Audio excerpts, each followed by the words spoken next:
health and well-being were directly related to that. So, you know, I'm all over the place, but it all deals with it, like even adolescent brain development. They're locking up kids at 15 years old for a lifetime. Well, we know that that 15-year-old brain may not be fully developed until they're 25 years old. Yeah, like, and you see these kids, and you know, it's tough. Like, you know, I've had to take kids on walks where I knew they were going to go see homicide, and this was probably like one thing that sticks in my mind. I walked a kid downstairs one time in Philadelphia, and I said, "Look, homicide's here to talk to you." I said, "Are you okay?" He said, "No, I'm not okay." Well, he was about 14, 15. And like, the one thing he said to me, he's like, "Man," he said, "you know, I never kissed a girl." And I'm like, you know, the things you don't think about. Like, and I'm walking down there, he was going for the rest of his life.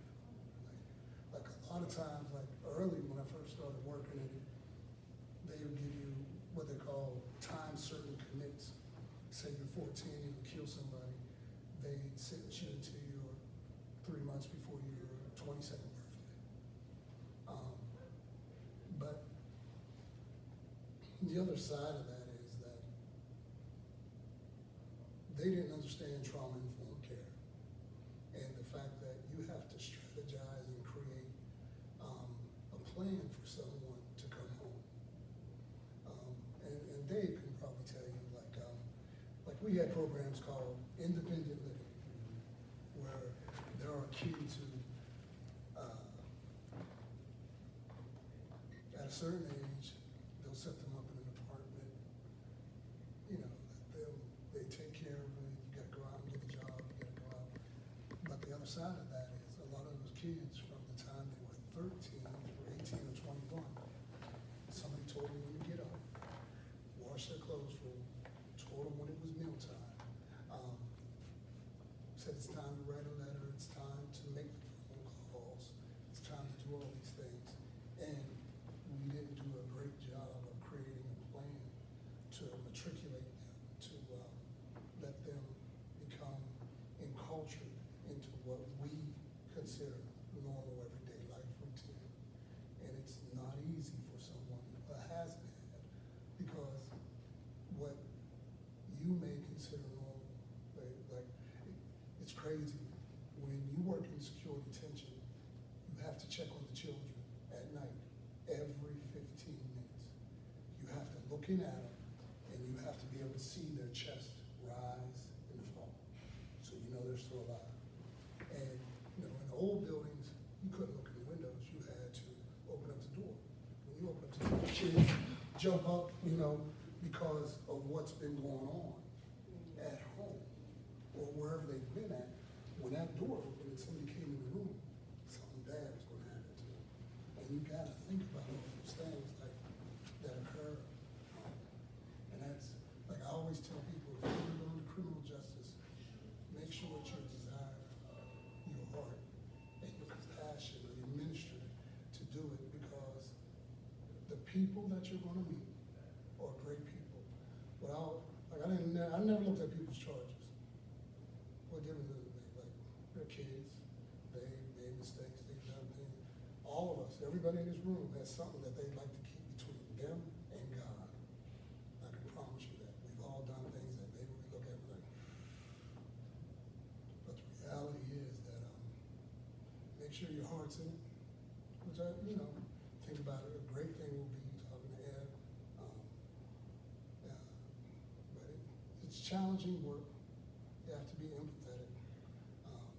But I believe, like young people like you are going to be the change makers in what this was. Like you'll be able to have a different voice than even I had. Like I'm in my 50s, Dave's younger, so he has a different voice than even I had. But you guys will make a change for the people coming behind you. Just work through the process.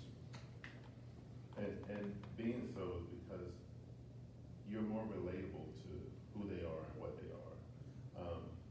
For somebody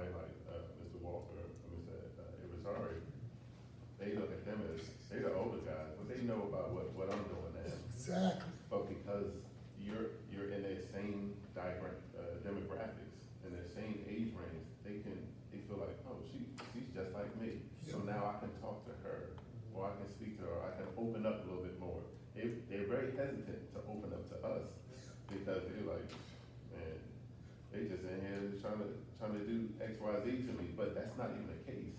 You know, because we have a heart, we've been there before. We've experienced probably 1,000 more things than they've actually been through. You know, and I wholeheartedly believe in what he said when he says he don't look at the charges, because everybody, all of us, fall short in the glory of God, for one. But at the same time, we make bad choices and bad decisions.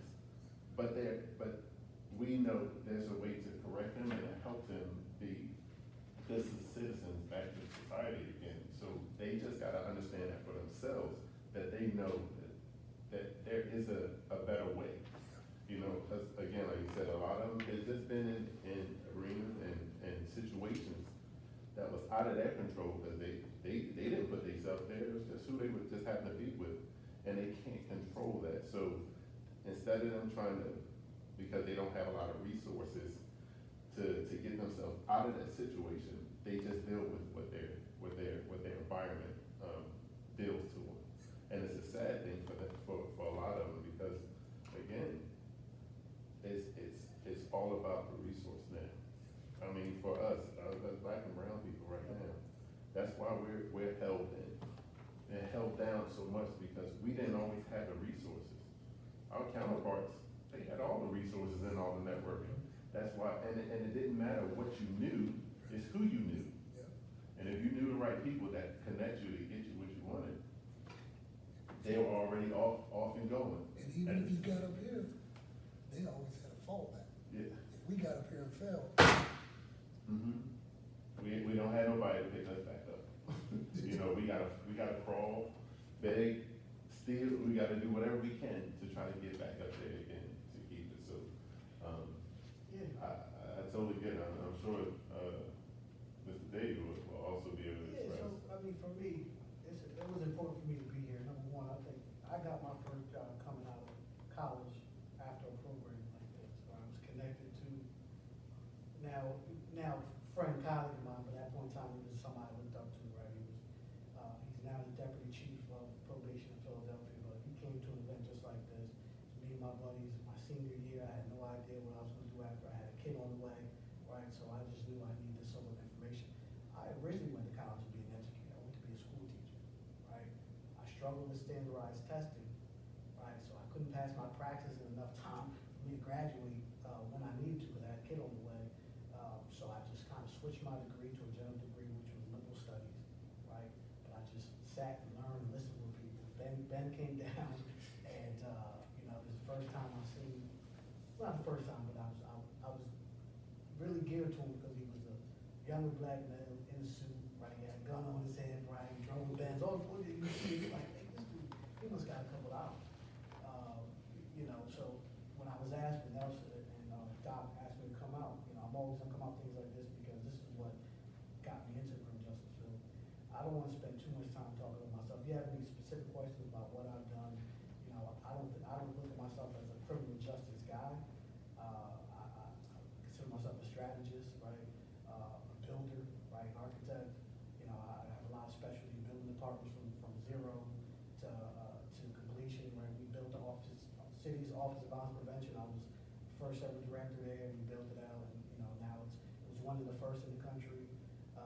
Department that Nelson and I work for now, we're building out from the ground up. We're building a new detention center. We're building, the way the criminal, juvenile justice is looked at in Essex County, which is a predominantly white county, right? And we look at kids who look like us and don't see kids, right? They see criminals, and we're trying to shift that culture there. But it's more important for me to get an understanding of if you have any specific questions, right? It could be workforce in general, right?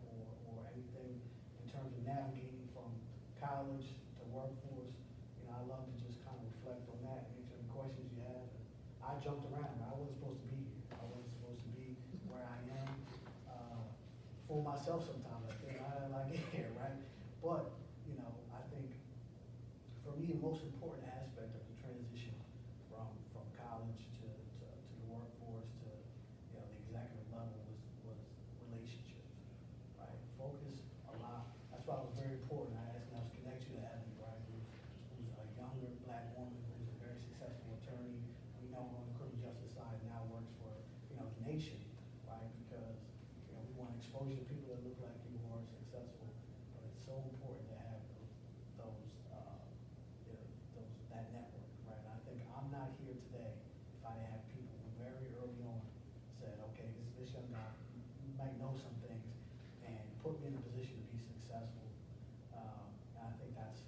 solely while I'm here, right? It really was just a handshake or two away from being on the opposite side.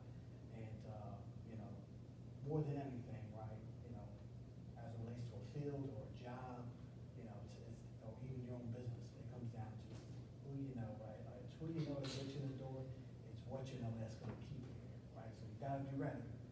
You know, the app says, I like this young girl, we wanna give her a shot, when she gets a law degree, but if you go there, don't know what you know, so I'll open it back up to you if you have any questions or I don't wanna put you on the spot, but, you know, I don't wanna spend a whole lot of time talking about me. If you wanna know what I've done, and I'm happy to answer that stuff, but, you know, if you have any questions for me, I'm happy to answer that stuff, you know, with the time I have with you, for sure. Well, what was the first job you got within the, In government? Yeah.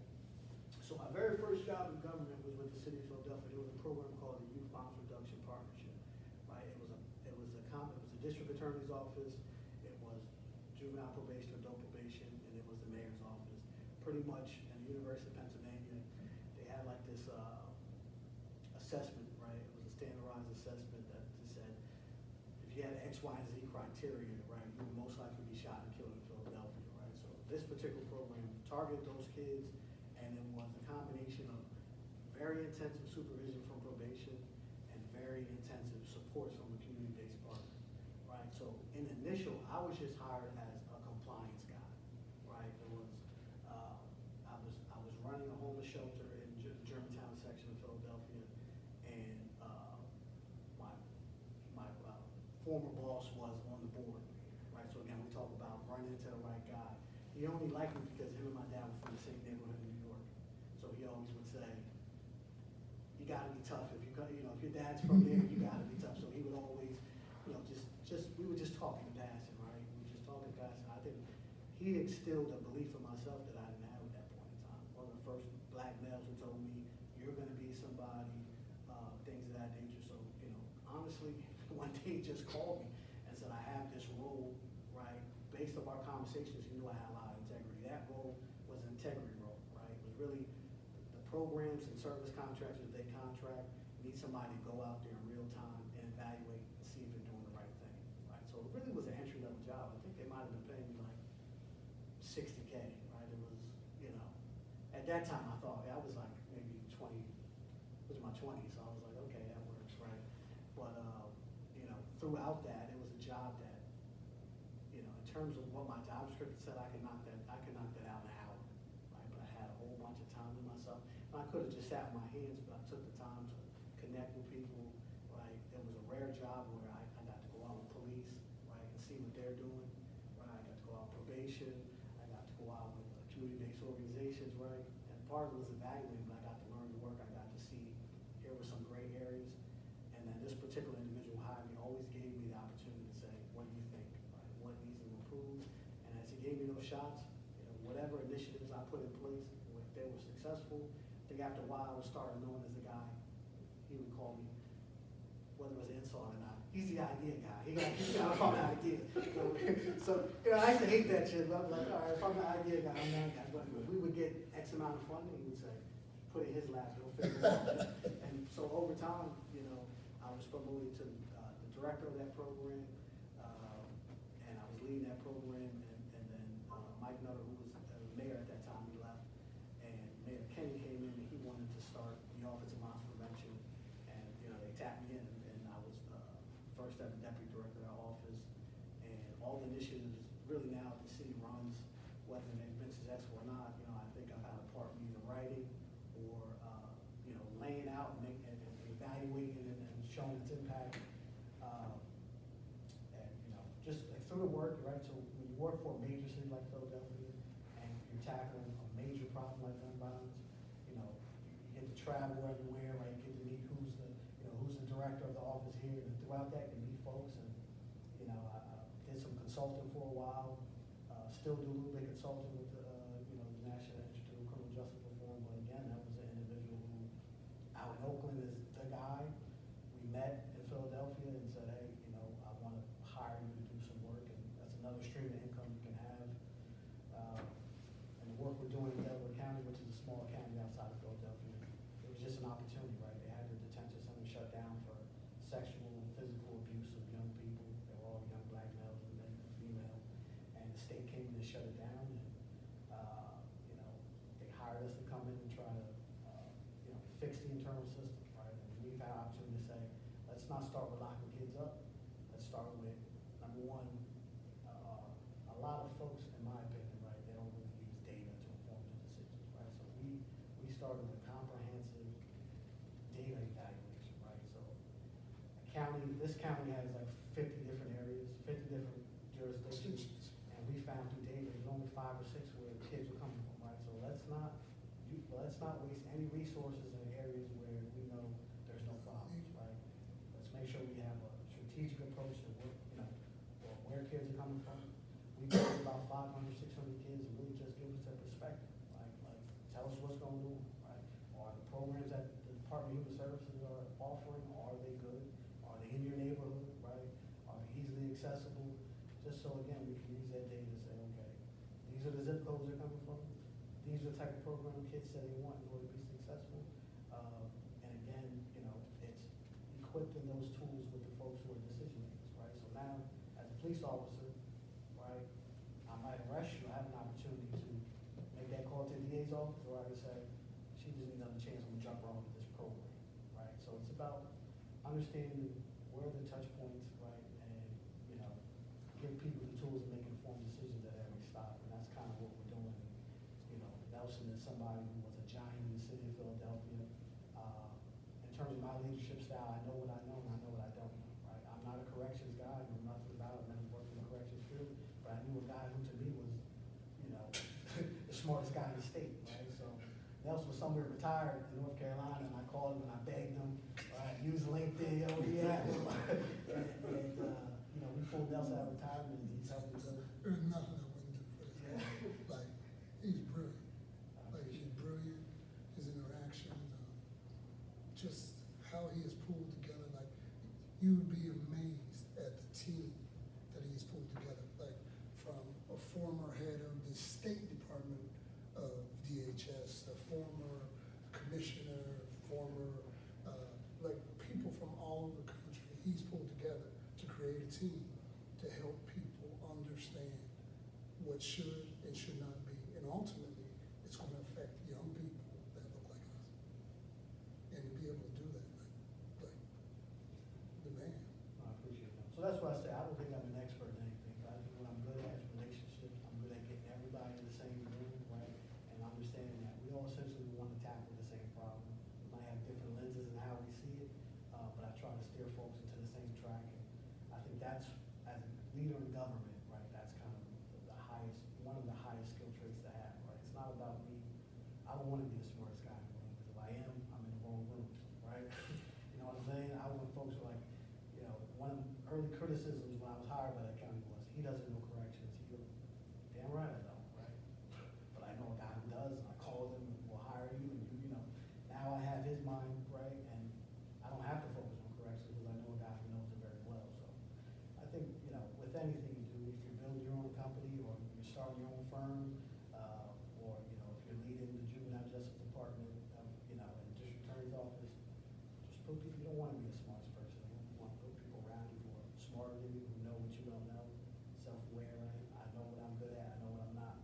You know, to an extent, I want to learn what I'm not good at, but at the same time, I'm just going to hire somebody who's better at it than me and empower them to be able to do everything they have to do. So we have a different perspective on work, right? Our 9 to 5s, we ain't going to spend 100 hours a week, right? We approach it.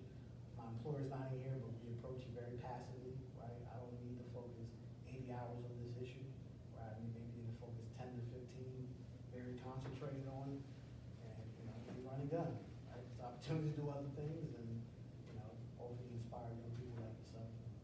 You know, look forward to seeing you one day. I'll probably be an old man, but, you know, seeing you do what you do. I don't know if you have any other questions or. No, no worries. Pretty much. Yeah, no, Got it all together. Yeah, no worries, no worries. You know, I've always operated in a government role from a macro sense, so I don't really have, you know, Nelson's got a lot of experience with like directly working with young people and stuff, but I think I'm also come from the neighborhood, right? You know, I'm more comfortable in the neighborhood than I am in the boardroom, right?